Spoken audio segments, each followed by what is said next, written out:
भोजन अधूरा छोड़ दिया कहा जा रही तू।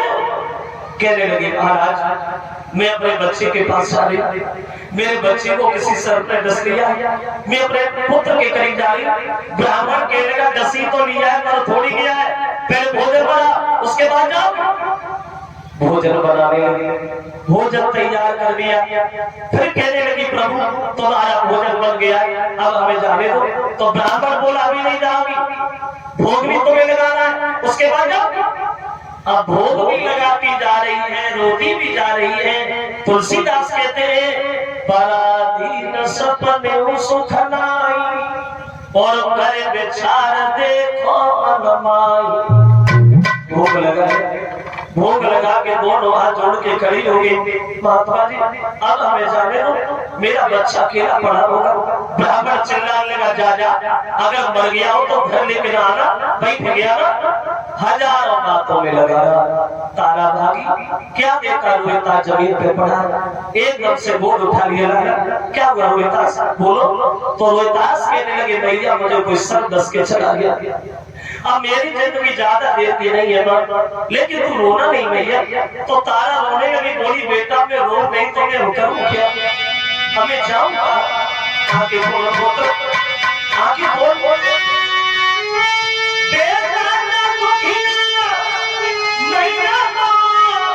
और तुम छोड़ जाते हो और धर्म के मैया बन करके मैया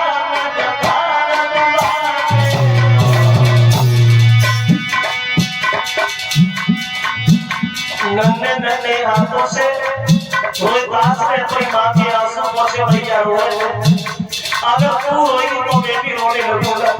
तो तारा रोटी बोली हमें क्या करूं, मैं क्या करूं। रोहितास बोले भैया मेरी बात सुन, जो सुख की तू मैं सोच नहीं गए और एक बार कुछ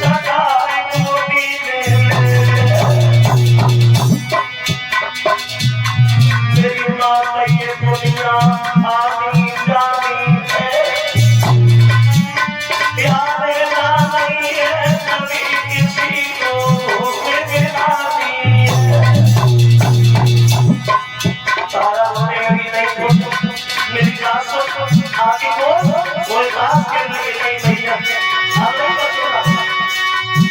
मेरी बात मेरी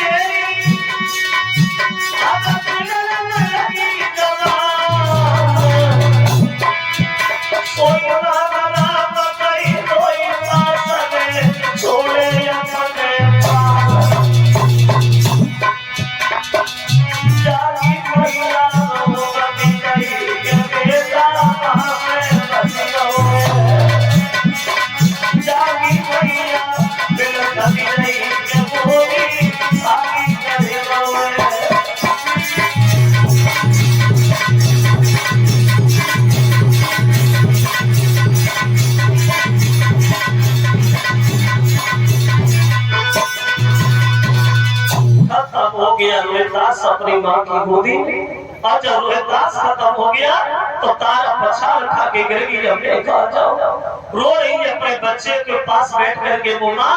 तो मालिन आके समझाने लगी है और रोने के अलावा तेरे जीवन में बचाई क्या है, तेरे बच्चे को सर पर काटा है, इस बच्चे को जल्दी जला दे नहीं तो इसकी लाश खराब हो गई। अब देखो उस दुखिया माँ के पास इतना पैसा नहीं था जो अपने बच्चे की लाश ढकने के लिए कफन भी खरीद रहे थे। तारा रोने लगी बेटा जब तू पैदा हुआ था तो मेरे लाखों की दौलत ही दान में दे दी, तो आज इतना भी नहीं है जो तुझे ढकने के लिए कफन भी दे। अंत में मजबूर होकर के वो माँ आदि सारी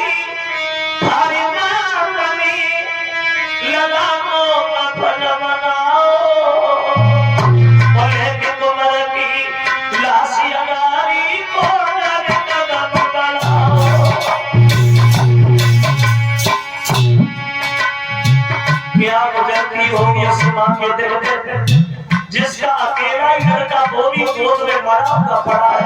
देखिए अब आपको गई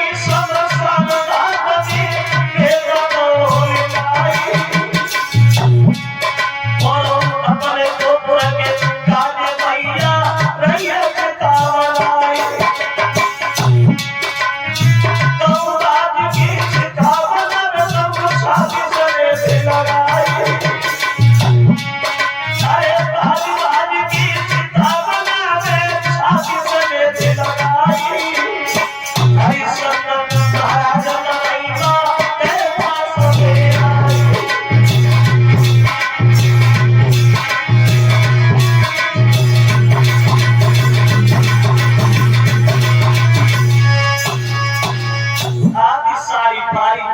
ढक लिया और चली है मरघट में अपने बच्चे की लाश को लेकर के। ध्यान आता है तो रोने लगती है, फिर चिता बनाने में लग जाती है। रोने की आवाज जब हरिश्चंद्र के कान में पड़ी तो हरिश्चंद्र सामने खड़े हो गए। कौन रो रहा है उधर? कौन है? अरे पता नहीं, किसी का पहरा नहीं लगता। जो हरिश्चंद्र ने अपनी पत्नी तारा को देखा तो बोले, तारा तुम रात में और मरघट में तुम यहाँ क्या करने आई? काय भाई तारा सोई गला कसे मैया री देवी मौत फला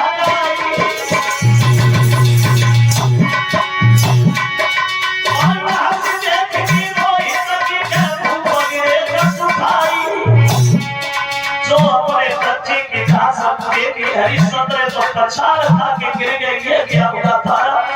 रोहिता समझ गया ये कैसे हो गया तारा। तो तारा पूरी महाराज पूरी कोई भूल देना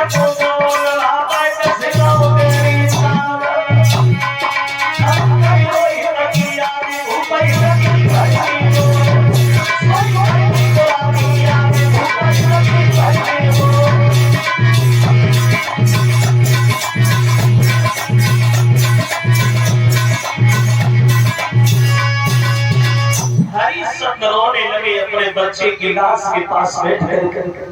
लेकिन जब धर्म की तरफ हरिश्चंद्र ने देखा तो तारा से बोले, तारा क्षमा करना, जो होना था वो तो हो गया, तुम्हारे पास टका है? कहने लगी, नहीं महाराज, हमारे पास इतना भी पैसा नहीं था जो बच्चे की लाश रख लेती, कफन ले लेती, कुछ भी नहीं है हमारे पास।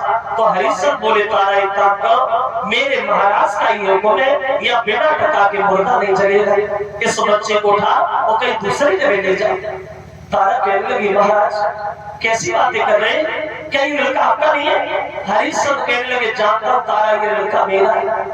अगर ये लड़का मेरा है तो तू भी तो मेरी पत्नी है। ध्यान रखना, कितनी बार मैंने तुझसे कहा कि मेरा घर हटा दे, तारा तूने एक नहीं माना। वो आज जब रिश्ता जब मतलब आया है तब तू हमें रिश्ता बता दिया। और हरिश्चंद्र बोले, तारा तू वृथा रहा सीधे मरघट में और वही नहीं तारा तुम्हारे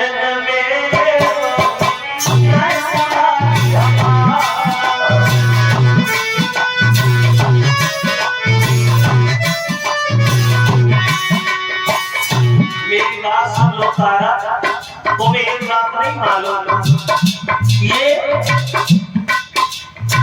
तारा को है